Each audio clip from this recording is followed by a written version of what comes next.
नमस्कार बच्चों, जय हिंद। Welcome back to my YouTube channel. कैसे हैं आप सभी? उम्मीद करते हैं कि आप सभी बहुत बढ़िया होंगे।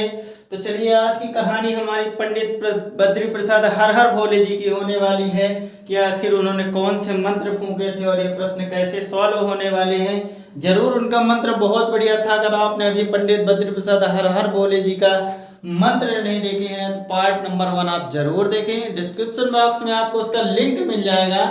तो चलिए बढ़ते हैं सीधे प्रश्न की ओर। की प्रश्न दिया गया है, ये क्लास 10th का है, 8.1 चैप्टर ट्रिग्नोमेट्री का, अपना कौन सा त्रिकोणमिति का चैप्टर है। पहला प्रश्न है 8.1 का कि त्रिभुज एबीसी में जिसका कोण भी क्या है, समकोण है, और यहाँ पे AB बराबर 24 सेंटीमीटर और BC बराबर 7 सेंटीमीटर दिया गया है, तो निम्न इनका मान हमें ज्ञात करना है। तो चलिए, जो जो बोला है वैसे हम एक क्रम से करते चलते हैं। निश्चित रूप से यहाँ पे क्या बोला है कि एक समकोण की बात की गई है, तो चलिए हमने समकोण यहाँ पे बना दिया। ये हमारा एक समकोण हो गया। नामकरण की बात आती है तो पहला यहाँ पे B, यहाँ पे जो B है वो हमारा क्या होगा, तो निश्चित रूप से ये जो सीधी रेखा यहाँ पे गई है ये हमारा समकोण बनाती है। तो समकोण यहाँ पे किसका नामकरण क्या हो गया, B हो गया। इसका नामकरण B हो गया। इसको A मान लेते हैं और इसको C मान लेते हैं। तो चलिए, ये हो गया त्रिभुज का नामकरण। अब देख लेते हैं कि जो AB भुजा है, यानी ये वाली भुजा है, ये हमारी 24 सेंटीमीटर है, और यहाँ पे आप देख सकते हैं कि जो BC भुजा है, यानी कि ये वाली भुजा हमारी 7 सेंटीमीटर है। निश्चित रूप से जब दो भुजाएं दी जाएं तो तीसरी भुजा हमें निकालना होता है, और हम निकालेंगे कहाँ से, पाइथागोरस प्रमेय से। तो पाइथागोरस प्रमेय अभी हम आपको बताएंगे जरूर यहाँ पे कि क्या क्या होती है। तो हम लिखते हैं यहाँ पे पाइथागोरस प्रमेय से। प्रमेय आखिर होती क्या है देखते हैं कि पाइथागोरस प्रमेय होती है कि कर्ण का वर्ग बराबर लंब का वर्ग प्लस आधार का वर्ग होता है। ये होता है फार्मूला। अब इसी से हम दो फार्मूले और बनाएंगे जो हमारा बहुत हेल्प करने वाला है 8.1 में। देखिए कौन कौन से। तो यहाँ पे हम देख रहे हैं कि अगर हमें लंब निकालना होगा तो लंब का वर्ग बराबर क्या हो जाएगा, तो लंब का वर्ग बराबर क्या हो जाएगा, ये आधार इधर आ जाएगा। तो यानी यहाँ कर्ण का वर्ग पहले से मौजूद है और ये आधार इधर आएगा, तो कहे में हो जाएगा माइनस में। ये चिन्ह बराबर के इधर लिख दिए हैं, इसको तो आप परेशान मत होइएगा, इतनी गणित तो आपकी मजबूत ही होगी। तो ये कर्ण के इधर हम ला रहे हैं आधार को, तो माइनस हो जाएगा आधार का वर्ग। ये दूसरा फार्मूला हमारा तैयार हो गया। तीसरे में हम देखते हैं क्या होता है कि तीसरे में हमारा होता है क्या, कर्ण हो गया, लंब हो गया, अब हमें आधार का वर्ग चाहिए। आधार का वर्ग, तो आधार का वर्ग चाहिए तो लंब हमारा इस बराबर के इधर आएगा, तो क्या किस में हो जाएगा, माइनस में हो जाएगा। तो कर्ण का वर्ग माइनस लंब का वर्ग, ये हमारा तीसरा फार्मूला कंप्लीट हो गया। अब हमें ये देखना है कि हमें यहाँ पे मान, इधर के मान हमें वर्ग में नहीं चाहिए, इसलिए अगर यहाँ हम इनका वर्ग हटाएंगे तो निश्चित रूप से ये टोपी यहाँ पे लग जाएगी। इसका वर्ग भी हटाएंगे तो निश्चित रूप से ये हमारी टोपी लग जाएगी, और इसका वर्ग भी हटाएंगे तो निश्चित रूप से हमें इसकी टोपी लग जाएगी। तो ये तीनों फार्मूले आपके सामने बिल्कुल स्क्रीन पे लिखे हुए हैं। आप स्क्रीनशॉट लेना चाहें तो बिल्कुल ले लीजिए। एकदम आसानी से हम बताए हैं कि ये आखिर फार्मूले रटने की जरूरत नहीं है। एक फार्मूला पाइथागोरस प्रमेय का आपसे निश्चित रूप से आता होगा, तो तीनों फार्मूले हम इसी रूप में निकाल लेंगे। तो चलिए सीधे सवाल लेते हैं नेक्स्ट स्लाइड में।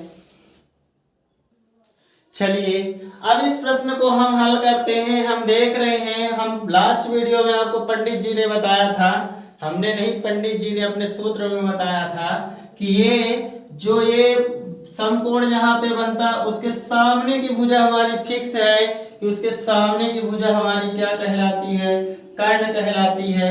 निश्चित रूप से यहाँ आप देख सकते हैं कि कर्ण हमें ज्ञात नहीं है, तो कर्ण हमें ज्ञात करना है, यानी कि AC भुजा हमें ज्ञात करना है। तो AC भुजा का वर्ग जब हम निकालेंगे इसका पाइथागोरस प्रमेय से, तो क्या हो जाएगा, AB का वर्ग प्लस BC का वर्ग। तो आप मान रख दीजिए यहाँ, तो मान हो जाएगा AB का 24 का वर्ग प्लस BC यानी कि 7 का वर्ग। चलिए देखते हैं कितना आता है। यहाँ पे 576 24 का वर्ग प्लस 49 आया। इनको जोड़ेंगे तो निश्चित रूप से हमें कितना मिलेगा, यहाँ पे आ जाएगा 625 आ जाएगा यहाँ पे। और 625 निश्चित रूप से 25 का वर्गमूल होता है। तो यहाँ AC भुजा हमें कितनी मिल गई, तो AC भुजा हमें 25 सेंटीमीटर मिल गई। उम्मीद करते हैं कि सभी बच्चों के समझ में आराम से आया होगा। आप वीडियो रोक के आराम से लिख लीजिए, कोई दिक्कत नहीं। चलिए बढ़ते हैं आगे। जब हमें तीनों भुजाएं मिल गई, चलिए अब सीधे ये सवाल सॉल्व करते हैं। तो पंडित जी ने हमारा सूत्र दिया था कि पंडित बद्री प्रसाद हर हर बोले, और एक हिंदी मीडियम वालों का है लाल बटे कक्का। हमने कर दिया। अब हम देखते हैं मान हमें नंबर 1 में निकालना है साइन A का। तो साइन A यानी कि कोण हमारा कहाँ पे बन रहा है, A बिंदु में A। तो ये कोण हमारा यहाँ बना। तो अभी हम लास्ट वीडियो में हम बताए हैं कि जहाँ कोण बनता है उससे सटी हुई भुजा हमारी क्या कहलाती है, A आधार कहलाती है। कौन सी कहलाती है, आधार। और इस कोण के सामने वाली भुजा हमारी क्या कहलाएगी, लंब कहलाएगी। तो निश्चित रूप से ये लंब कहला गई। अब हमारा साइन का मान क्या होता है, लंब बटे कर्ण। तो यहाँ देखो लंब क्या है हमारी, तो BC भुजा हमारी लंब है, और लंब बटे कर्ण क्या हमारी, तो AC भुजा हमारी कर्ण है। तो इसका आंसर कितना आया, तो 7 बटे, यहाँ लिख देते हैं BC कितना है 7 और कर्ण कितना है 25। तो ये हमारा हो गया साइन A का मान। नंबर 2 में चलते हैं, कॉस A का मान देखते हैं क्या होगा। तो कोण भी A डिग्री पे है, तो सब लंब और आधार सेम होंगे। और देखते हैं कॉस का मान क्या होता है, आधार बटे कर्ण। तो आधार हमारा यहाँ पे क्या है AB, और कर्ण हमारा क्या है यहाँ पे AC। तो आप रख दीजिए मान, तो ये हो जाएगा 24 बटे 25। निश्चित रूप से सभी बच्चे चित्र में देखे होंगे। चलिए अब तीसरा जो दूसरे नंबर का पहला है, इसमें देखते हैं साइन C।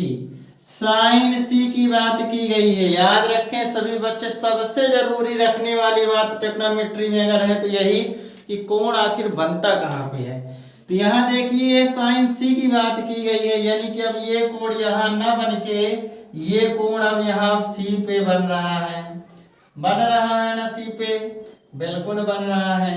जब C में कोण बन रहा है तो कोण से सटी हुई भुजा हमारी क्या कहलाएगी, आधार कहलाएगी, बेस कहलाएगी। और उसके सामने वाली भुजा हमारी क्या कहलाएगी, लंब कहलाएगी, यानी कि परपेंडिकुलर कहलाएगी। तो सभी बच्चों अगर लास्ट वीडियो देखे हैं तो सभी के समझ में बिल्कुल आ रहा होगा।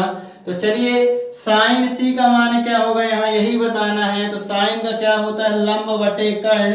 तो यहाँ लंब क्या है, तो AB भुजा इसमें लंब है, और BC भुजा इसमें क्या है, AC भुजा क्या है, कर्ण है। तो AB कितनी है, 24 बटे 25 हमारा क्या आ जाएगा, राइट आंसर आ जाएगा। तो चलिए नंबर 2 इसमें लिखा हुआ है कॉस C का मान निकालना है। तो कॉस C कोण C पे बन रहा है, तो कोई चेंजेस नहीं होंगे लंब और आधार में। देखते हैं कॉस का फार्मूला आधार बटे कर्ण। तो आधार इसमें हमारा BC है और कर्ण हमारा AC है। तो निश्चित रूप से 7 बटे 25 हमारा क्या आ जाएगा, आंसर हो जाएगा। तो ये हमारे पहले सवाल का क्या हो गया, आंसर हो गया। तो जल्द ही मिलते हैं हम नेक्स्ट क्वेश्चन लेके, आपको लगातार एक ट्रिग्नोमेट्री की सीरीज लेके। तब तक आप वीडियो में बने रहें। धन्यवाद, जय हिंद। एक लाइक हमारे लिए जरूर करें।